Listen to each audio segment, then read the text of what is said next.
Ooh, welcome on into the Fantasy Football Forge. My name is Steve, and it is time for the Week 12 quarterback tight end rankings video. If you missed it last night, the Week 12 running backs video came out, so go check that on out. At the end of the video, there will be a link to one of the videos, wide receiver or running back video. Wide receiver video came out about 24 hours ago, yesterday morning, so go check that out as well if you have not. And if you're not aware, in those videos, I don't go through the entirety of the rankings, so in the description of this video, those videos, I have links to the website where you can find all of the rankings. You can look at them closer. You can also see that you can look at those rankings in a little simpler view without all of the projections on the in the window on the page. And with that out of the way, let's just get right into these quarterback rankings, tight end back rankings. We've got a lot to go over here. It's an interesting week for the quarterbacks. There's a lot of debates, question marks that you could, I think, shuffle these guys around in a lot of different ways. And a lot of it's going to depend on, of course, who's available to you. And then what do you want? Do you want the safer floor, hopefully safer floor, or do you want the ceiling? You want to take a shot on that. I think that's where a lot of things come down to. But with that out of the way, my quarterback 1 through 5, Lamar Jackson, Jalen Hurts, Jaden Daniels, Justin Herbert, Kyler Murray. Any surprise here? I don't really think so. Maybe big debate here. Justin Herbert, Kyler Murray, I've already got a question between those two. Yeah, that's a definite tough one to answer. I ended up going for now, at the very least, Justin Herbert. Going against Baltimore, really, really good matchup. Not a divisional matchup, get that with Arizona, Seattle. You never know how those things could go.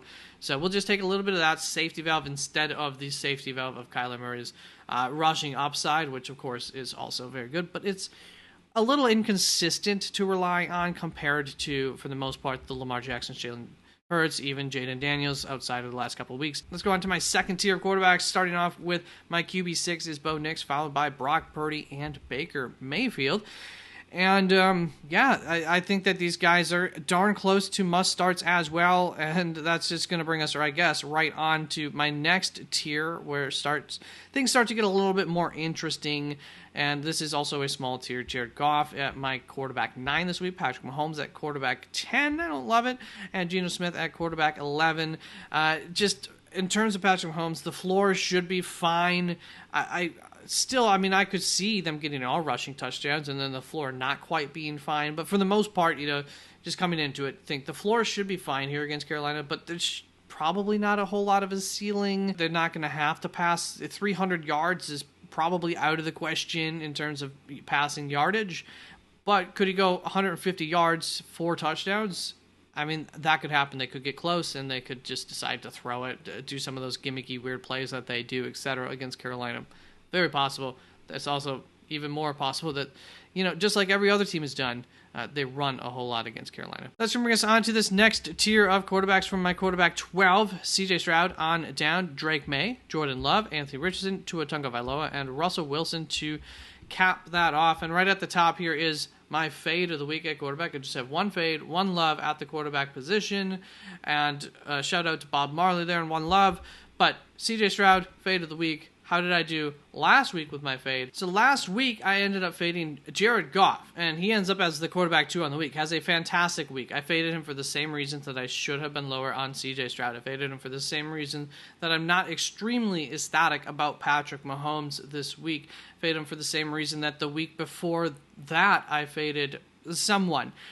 More often than not, this logic has worked out for me, but it really backfired last week in terms of fading Jared Goff, who once again ended up as the quarterback 2 with a fantastic week. For whatever reason, the Lions decided to pour it on even after they dominated on the ground and took a massive lead early on, which went to plan there. I was like, see, I told you all, you didn't need to rank Jared Goff so highly, and then he went off. So, that was a decision Detroit made, and I will remember that for the future in terms of how they play. For this week, C.J. Stroud's fade, I do have a certain amount of faith that this looks different. This offense looks different with Nico Collins back. And in terms of that, too, last week going against Dallas, a lot of people had some pretty good expectations of them. I would say, me included. But I do also think that there is enough logic behind being purposefully conservative in a game that you are outmatched the opponent, Dallas, that being Dallas for Houston. And it makes enough sense to me that I think that might have just been the game plan, unfortunately, for anybody who played CJ Stroud in fantasy. The projections here are not pretty, of course, for CJ Stroud based on what he's done this season, and based on what he's done this season, you probably felt burned a lot by him, and so I'm just giving you the freedom to bench him if you wish, to try to send a message to him that you need more from him going forward. Hopefully that will start this week, but if you want to put him on your bench, I think that there's a lot of options this week that you could go with, going down into quarterbacks into the 20s, honestly, that you could take a shot on, Obviously, there's risk there, but that's my little CJ Stroud pitch. It's not the most massive of fades ever, but just giving you the green light to sit him, bench him, to send a message. Drake May, I also have some notes on Miami. The opponent there is a tough opponent against quarterbacks, against wide receivers in the passing game, but I think that some of that has to do with the fact that half of the season the teams have been running very heavily against them because their offense stunk and they didn't need to score a bunch of points in order to beat Miami, and they just wanted to drain clock and win. I think that this game has a chance to turn into a higher scoring matchup between New England and Miami, with Drake May at the helm, of course, for New England here, and that's the bet that I am making with this ranking of Drake May. And so, like I said, there's a lot of this you got to take a side this week on guys and to say, this is what I think is going to happen, and that's why I'm going to play this guy over this guy where I think this is going to happen. Because Jordan Love, he's been living off of efficiency. Will that continue against San Francisco or not? I don't know, but you can see that the projections say, hey, if it doesn't work out, it's pretty bad. Anthony Richardson, of course, we just saw the ceiling. That's always been possible, that these projections have consistently shown, no matter how bad that he does. And this is just another week where, it's a tough matchup here against Detroit. 100% not a great match for Anthony Richardson. How much does that matter for him? I don't know. He kind of seems, he's one of the types that's probably could be matchup proof. And if Anthony Richardson is dealing, then, he's just going to deal, and there's not going to be much you can do to stop that. I would prefer to see it for another week, though, before playing him, if possible. So that's why he's not higher up in the rankings after last week, which was, of course, impressive and great for fantasy. Tua Tagovailoa is my love of the week here, going up against the New England. So I think I talked about this matchup a little bit through Drake May and my thoughts on it. I have Tua ranked lower than the experts. I do want to point that out at this point in the week, but I still think that despite what he's done on the season and how teams have typically beaten New England, that he is a good play for the reasons that I talked about with Drake May. Teams normally, I've talked about that. I do say, and why I am a little bit lower in the rankings here on Tua, that there is still a risk that they dominate on the ground against New England, and then not much is asked of Tua, much like the arguments, against Patrick Mahomes having a big game, the argument against Jared Goff last week, the argument against so-and-so the week before, etc. You get the idea. New England is the 13th worst quarterback matchup because teams have been able to run on them very well. So, we'll see. But I think Drake May has been helping to make that a little bit more of an exciting matchup, a little bit less of a run funnel, because, there is the chance that you're going to have to keep up with a little bit of a higher scoring offense under Drake May. With that out of the way, we've got some more quarterbacks here. This next little tier, Sam Darnold, Matt Stafford, Jameis Winston. I think we have another little tier of guys who I still think are playable. These guys, of course, name value, opponents, etc., I think are even more playable. I would have some concern throwing Stafford out there against Philly. They've been absolutely dominating. And, of course, Jameis Winston against Pittsburgh is scary, but I do expect Jameis Winston to continue to throw it. That's why I do think that the floor is higher here than Matt Stafford, especially in the projections. But the ceiling, I think, is also higher because I think he's really not afraid to continue to deal. Maybe it's not a whole lot higher, though. And Sam Darnold also in a tough matchup. So, all three of these guys in tough matchups, which brings us to a duo here, at least, at wide receiver quarterback, 21, quarterback 22 in Will Levis, Tommy DeVito, and then quarterback 23, Caleb Williams. But Will Levis, Tommy DeVito, much better matchups here, Houston and Tampa Bay. So you like that for guys who, might sling it. We'll see. So question marks, but also, look at how Tommy DeVito, this is using his numbers from last year, 7-game stretch, so decent sample size, bigger than maybe even a couple of guys who we've got ranked here. Maybe same as Tua's on the season. So, heck, bigger than Anthony Richardson's sample size. Yeah, I like it. Bigger than Bryce Young sample size. Caleb Williams going up against Minnesota. Very promising what we saw last week. Exciting, especially for fantasy, if he's going to start to run the ball a little bit more. But I do have to say, Minnesota is one of those defenses that could, confuse a younger mind like Caleb Williams a little bit. So I am a little hesitant on that, which is why he's at the bottom of this group. And just highlighting those guys because I do still think that there is some, especially in a 2-quarterback league, like some upside to playing these guys in those instances. Last tier here, Gardner Minshew, Bryce Young, Cooper Rush. Of course, you understand why they're down here. Bryce Young, trying to work his way out of here, probably will be in no time. Probably could rank him higher than Gardner Minshew as well, right?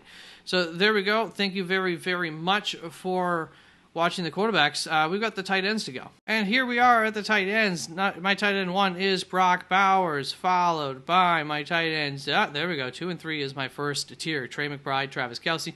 Must start options. And I think even deserving to be in their own little tier here compared to the next, still pretty much must-start set of tight ends. We're trying to go quickly here. Took my sweet time on the quarterbacks there, kind of forgetting I still had tight ends to go. But David Njoku, Cade Otton are my tight end 4 and 5 on the week. I don't think I need to do too much explanation on those two either. I think especially if you have them, you understand why you have them and that they're pretty darn good options. That brings us on to my tight ends 6 through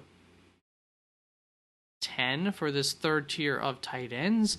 And Hunter Henry kicks this tier off as my tight end 6, followed by Jonnu Smith, Will Dissly, TJ Hockenson, Sam Laporta. As you can see, Hunter Henry is my love of the week, and it is a weird world that we have been living in lately because apparently I was the high guy on Taysom Hill last week, and now I'm giving Hunter Henry my love of the week honors. If you know anything about my history over the years of over the last couple of years here, Hunter Henry, Taysom Hill have not really been guys that I've been believing in, have been ranking too highly ever.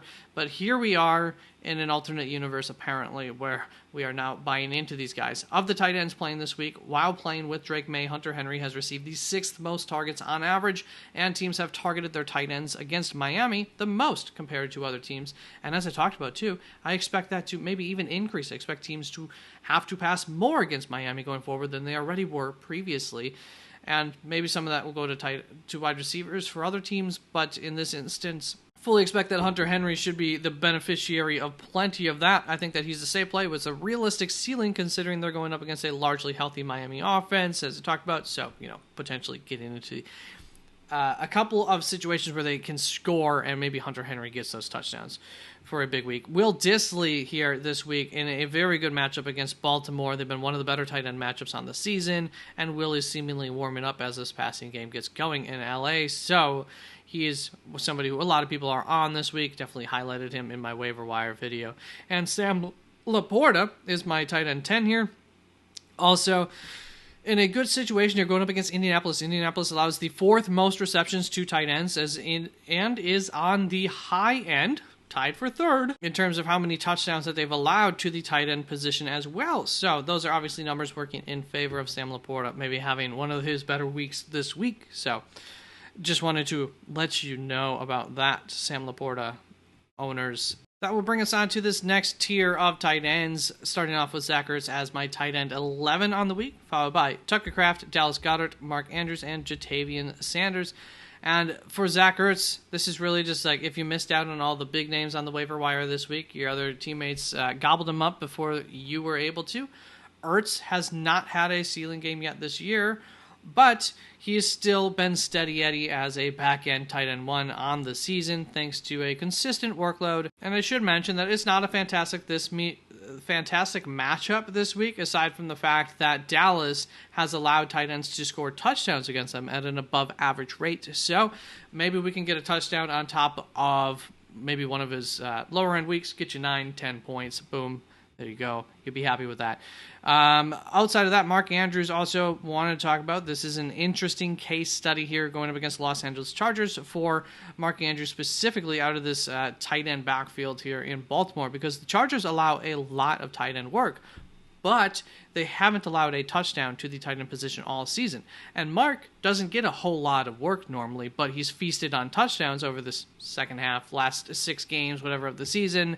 And you add those things together, they don't add together, really. It's not a good mismatch of things. Whatever Mark does well, Los Angeles does well against. Whatever Mark does poorly, that's where you could attack Los Angeles. So maybe this is another Isaiah Likely week. I think it's possible. Speaking of Isaiah Likely, I've got him right here at tight end 16 at the top of this next little tier. Luke Schoonmaker is my tight end 17, followed by Pat Freiermuth, Cole Kmet, and Dalton Schultz. And I just wanted to highlight Schoonmaker because he's coming off of a 10-target game. They really targeted their tight ends a lot last week. In another matchup, actually, that was not a good tight end matchup. And this week, Washington's not a good tight end matchup. They've allowed the 4th fewest receptions to tight ends and are above average in touchdowns allowed. So, once again, we've got a similar situation to what I was just talking about with Mark Andrews. Lots of touchdowns, not a whole lot of reception work. And I think that dually works poorly for Schoonmaker because with Cooper Rush at quarterback, what do you expect? Do you expect Luke Schoonmaker to win through volume, to have a good fantasy week due to a high amount of volume, a lot of receptions, yardage, or because he gets a touchdown on top of his receptions and yardage? The matchup does not math here yet again. We need a lot of targets and receptions, but we may not get that in this matchup. The possibility of a touchdown is great, but I'm really not going to bank on Cooper Rush throwing a touchdown to Schoonmaker to make my day. So that's why I just wanted to highlight Schoonmaker, because I assume that in some circles maybe he's going to get a little bit of rage or love, whatever, with Fergie Ferg missing the week. Let's see. Tight end, Chico Conquo is my tight end 21, followed by Theo Johnson, Davis Allen, Michael Mayer. That's going to cover all those. There we go. Not ranked right now, Jake Ferguson, Noah Fant, and George Kittle currently not ranked, so we'll see on Kittle. I think he's probably more in the 50-50 realm than being not ranked, but since he was out last week, we're just going to start it off like that. All right, thank you very, very much for tuning on into the Quarterbacks and Tight Ends video. I hope to see you tonight live for any start-sit questions, and take care. Peace out.